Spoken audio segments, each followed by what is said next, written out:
जय हिंद दोस्तों, आपके अपने यूट्यूब चैनल कोचिंग क्लास में आपका स्वागत है।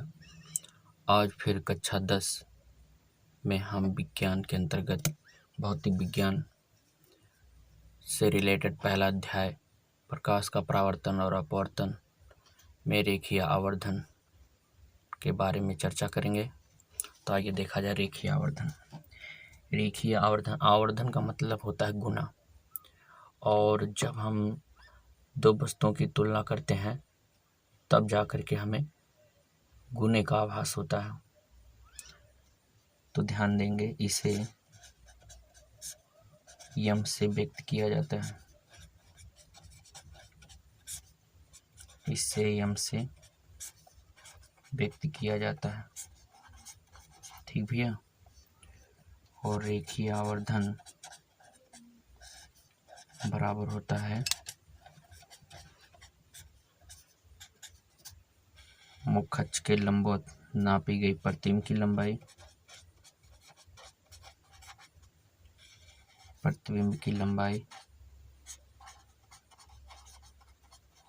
बटे वस्तु की लंबाई।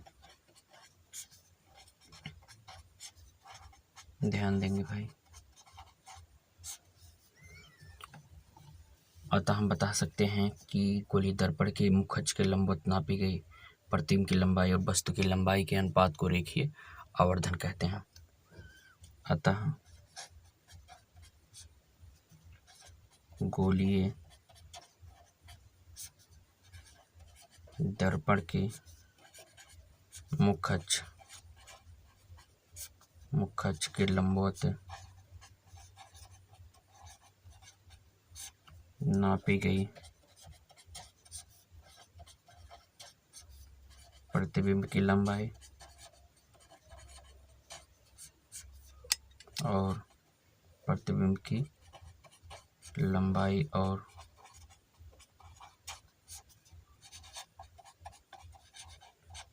वस्तु की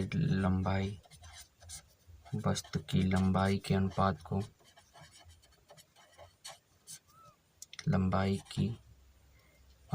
को रेखीय आवर्धन कहते हैं। ध्यान देंगे भैया, रेखीय आवर्धन कहते हैं।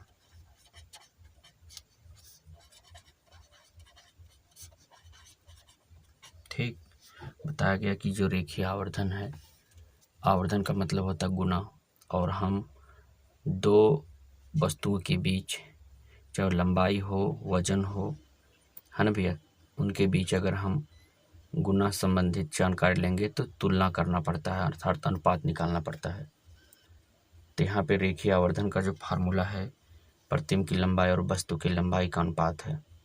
अतः गोलीय दर्पण के मुख्य अक्ष के लंबवत नापी गई प्रतिबिंब की लंबाई और वस्तु के लंबाई के अनुपात को रेखीय आवर्धन कहते हैं। यदि प्रतिबिंब की लंबाई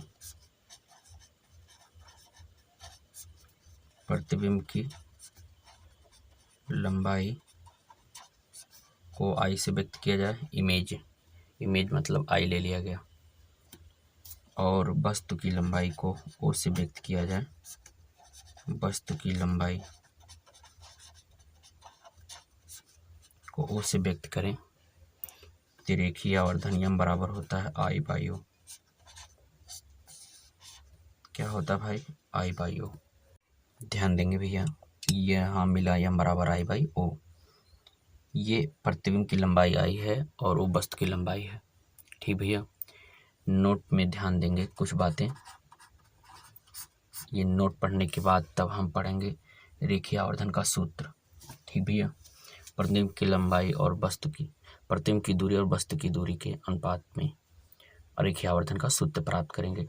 लेकिन ध्यान देंगे, जो रेखीय आवर्धन है ये पॉजिटिव भी हो सकता है और निगेटिव भी हो सकता है, पॉजिटिव और निगेटिव दोनों हो सकता है। तो पहला पॉइंट, यदि वस्तु का प्रतिबिंब वास्तविक और उल्टा हो तो रेखीय आवर्धन का मान निगेटिव में होगा। ध्यान देंगे, किसी वस्तु का प्रतिबिंब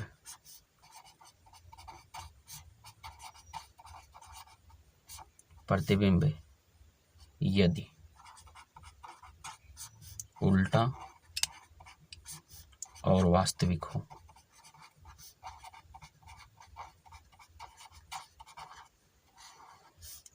तो रेखीय आवर्धन यम किस में रहेगा भाई? यम ऋणात्मक में होता है।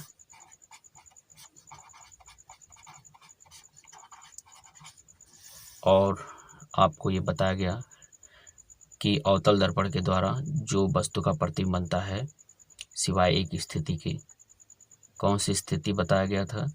जब वस्तु फोकस और ध्रुव के बीच स्थित होता है। इसे छोड़ दिया जाए तो वस्तु के रखने की शेष 5 स्थितियों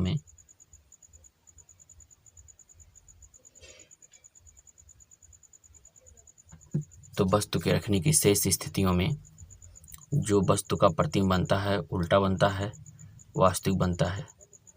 इसलिए हम कह सकते हैं कि जो अवतल दर्पण का रेखीय आवर्धन होगा नेगेटिव में होगा, अर्थात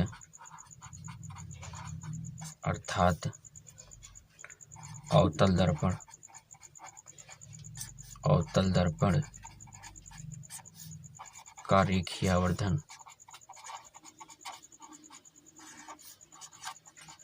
आवर्धन ऋणात्मक में होता है, ऋणात्मक में रखा जाता है। ठीक भैया। दूसरा पॉइंट आप समझेंगे, यदि वस्तु का प्रतिबिंब यदि सीधा और आभासी हो तो यम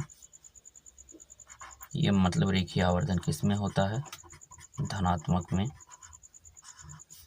में होता है। और उत्तल दर्पण द्वारा प्रतिबिंब के बनने की स्थिति हमने पाया था कि वस्तु के रखने की सभी स्थितियों में उत्तल दर्पण के द्वारा जो प्रतिबिंब बनता है आभासी और सीधा बनता है। इसलिए बता सकते हैं, क्या बता सकते हैं कि उत्तल दर्पण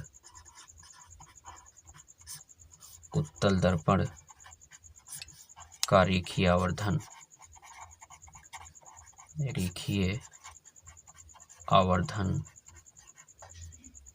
सदैव धनात्मक में रखा जाता है, सदैव धनात्मक में रखा जाता है। ठीक भैया, ये इतना बात नोट में रखना है कि यदि प्रतिबिंब उल्टा और वास्तविक हो तो रेखीय आवर्धन निगेटिव में रखा जाएगा। और इस स्थिति में आपको बताया गया कि अवतल दर्पण का रेखीय आवर्धन ऋणात्मक में होता है। यदि किसी वस्तु का प्रतिबिंब सीधा और आभासी हो तो रेखीय आवर्धन का मान धनात्मक में होता है, अर्थात उत्तल दर्पण का रेखीय आवर्धन सदैव धनात्मक में रखा जाता है। ठीक भैया, इतनी बात समझ में आई। एक पॉइंट और रखिएगा कि समतल दर्पण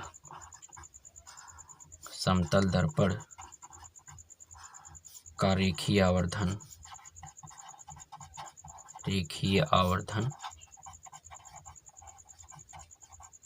सदैव एक होता है।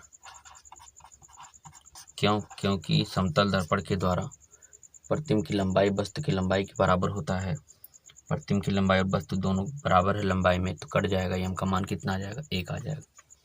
तब बात समझ में आया भैया। तो आइए देखा जाए रेखीय आवर्धन का सूत्र। ये माना हमने यम डैश एक अवतल दर्पण है जिसका ध्रुव P मुख्य फोकस या फोककर्ता केंद्र C है। इस वस्तु के परावर्तक तल के सामने AB एक वस्तु रखा गया है जो अनंत और वक्रता के केंद्र के बीच स्थित है। तो आइए इनका हम प्रतिबिंब बनाते हैं। कैसे बनेगा ध्यान देंगे। नियम यही है कि मुख्य अक्ष के समांतर चलने वाली प्रकाश किरणें परावर्तक तल से परावर्तन के पश्चात मुख्य फोकस से होकर जाती हैं। मुख्य अक्ष के समांतर चलने वाली प्रकाश किरणें मान लेते हैं BD है, जो परावर्तन के पश्चात मुख्य फोकस से होकर जाएगी। ठीक भैया। और यहाँ से एक वक्रता केंद्र से होकर जाए प्रकाश किरण, वक्रता केंद्र से होकर जाने वाली प्रकाश किरण परावर्तक तल से परावर्तन के पश्चात पुनः अपने मार्ग से वापस लौट आती है, तो एक प्रतिबिंब बनेगा A', B', क्योंकि परावर्तित किरणें मुख्य अक्ष के नीचे काट रही हैं। ठीक भैया, कितना कन्फर्म हुआ? देखिए ध्यान से, ये AP ये परावर्तक तल पर एक अभिलंब का कार्य करेगा। इस स्थिति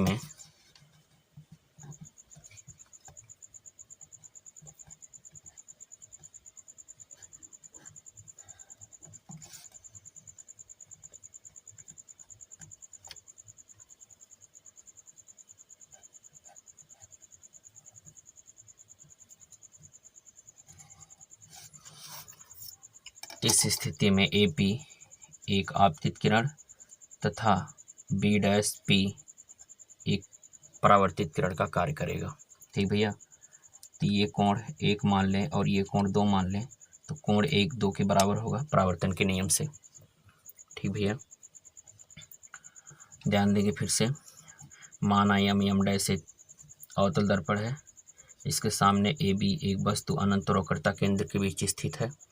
इस वस्तु का प्रतिबिंब मुख्य अक्ष के नीचे वक्रता केंद्र और मुख्य फोकस के बीच में प्राप्त हो रही है, और ये प्रतिबिंब उल्टा है, वास्तविक है और वस्तु से छोटा है। AP यहाँ एक अभिलंब का कार्य करेगा, तो BP आपतित किरण तथा PB' एक परावर्तित किरण का कार्य करेगी, तब कोण 1 बराबर होगा किसके? कोण 2 के। ध्यान देंगे भाई, इस स्थिति में माना वस्तु की लंबाई जो कि मुख्य अक्ष के ऊपर है वो पॉजिटिव में O रखा जाएगा। माना वस्तु की लंबाई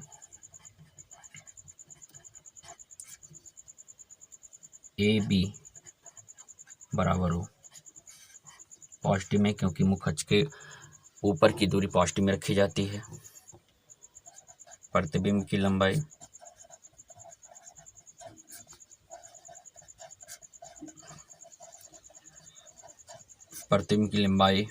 A', B' का मान माइनस में रखा जाएगा, क्योंकि प्रतिबिंब मुख्य अक्ष के नीचे प्राप्त हुई है। कन्फर्म हुआ? दर्पण के ध्रुव से दर्पण के ध्रुव P से वस्तु की दूरी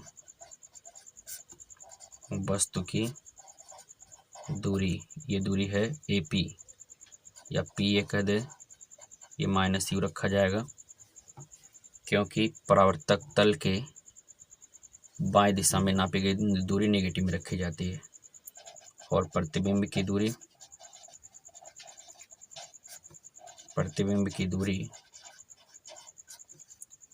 PA' ये बराबर होगा -V के, क्योंकि ये भी ध्रुव के बाएं तरफ की दिशा में नापी गई दूरी है। कन्फर्म हुआ? ध्यान देंगे,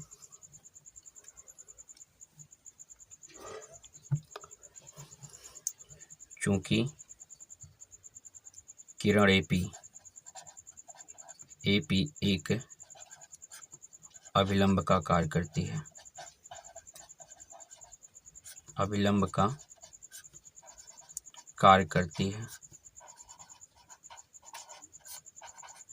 इसलिए लिख सकते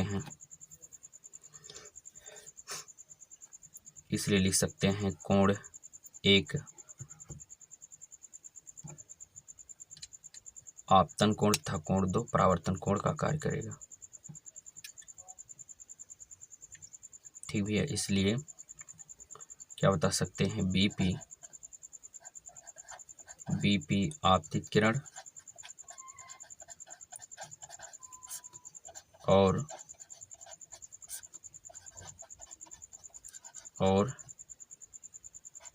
PB' परावर्तित किरण का कार्य करेगी, अतः कोण 1 बराबर होगा किसके? कोण 1 बराबर होगा कोण 2 के। कहाँ से? परावर्तन के नियम से। परावर्तन के नियम से। परावर्तन का नियम क्या कहता है कि आपतन कोण सदैव परावर्तन कोण के बराबर होता है। कन्फर्म हुआ इतनी बात भाई? देखिए यहाँ पे त्रिभुज है ए बी पी और एक है ए डैश बी डैश पी। ये दोनों कोणों त्रिभुजों में कोण ए बराबर होगा कोण ए डैश के, क्योंकि 90 अंश का है, और कोण 1 बराबर है कोण 2 के, क्योंकि परावर्तन कोण है, आपतन और परावर्तन कोण है। कन्फर्म हुआ? तो दोनों त्रिभुज क्या हो जाएंगे? समरूप। बोलो भाई, इतना समझ में आया भाई? तो यहाँ लिख देंगे चूंकि त्रिभुज ए बी पी व त्रिभुज ए डैश बी डैश पी समरूप त्रिभुज हैं, इसलिए भुजाएं समानुपाती होगी। ए बी बटा A dash B dash P A आधा लेते हैं पी ए बटा पी ए डैश। ठीक भैया, थोड़ा सा यहाँ ध्यान देंगे। जो रेखीय आवर्धन प्राप्त होता है, प्रतिम की लंबाई ऊपर वस्तु की लंबाई नीचे होती है, अर्थात प्रतिम की लंबाई और वस्तु की लंबाई के अनुपात को रेखीय आवर्धन कहते हैं। यहाँ वस्तु की लंबाई अंश में है, प्रतिम की लंबाई हर में है, इसलिए इसका व्युत्क्रम कर देंगे। ए डैश बी डैश बटे मिलेगा ए बी, इधर भी व्युत्क्रम करेंगे पी ए डैश बटे पी ए मिलेगा। ठीक भैया, ए डैश बी डैश का मान कितना आया है? -i, और ए बी का माप कितना आया है? ओ। पी ए डैश का मान -v और पी ए का मान -u, माइनस माइनस कैंसिल, तो यहाँ से लिख सकते हैं I/O बराबर माइनस, इधर भेज देंगे v/u, है ना भैया? या इसी को हम प्रतिम की लंबाई और वस्तु की लंबाई को अनुपात को रेखीय आवर्धन कहते हैं। तो यम बराबर हो जाएगा I/O बराबर -v/u। यही गोलीय दर्पण द्वारा बने किसी भी प्रतिबिंब के लिए रेखीय आवर्धन का सूत्र है। यम बराबर I/O बराबर -v/u। ठीक भैया, यहाँ तक आपको समझ में आ जाना चाहिए। यही सूत्र उत्तल दर्पण के लिए भी प्राप्त होगा, सेम यही सूत्र। तो आपको यहाँ पे अवतल दर्पण के द्वारा रेखीय किसी वस्तु के प्रतिबिंब की रेखीय आवर्धन का सूत्र निर्मित किया गया, आपके सामने रखा गया। आशा करते हैं आपको पूरा समझ में आया। ठीक भैया, आप एक बार फिर से रिवीजन करिए, अगर ना समझ में आया हो रिपीट करके देख लीजिए और नोट्स बनाइए। आज के लिए बस इतना ही, अगले लेक्चर में फिर मिलेंगे, तब तक के लिए जय हिंद दोस्तों।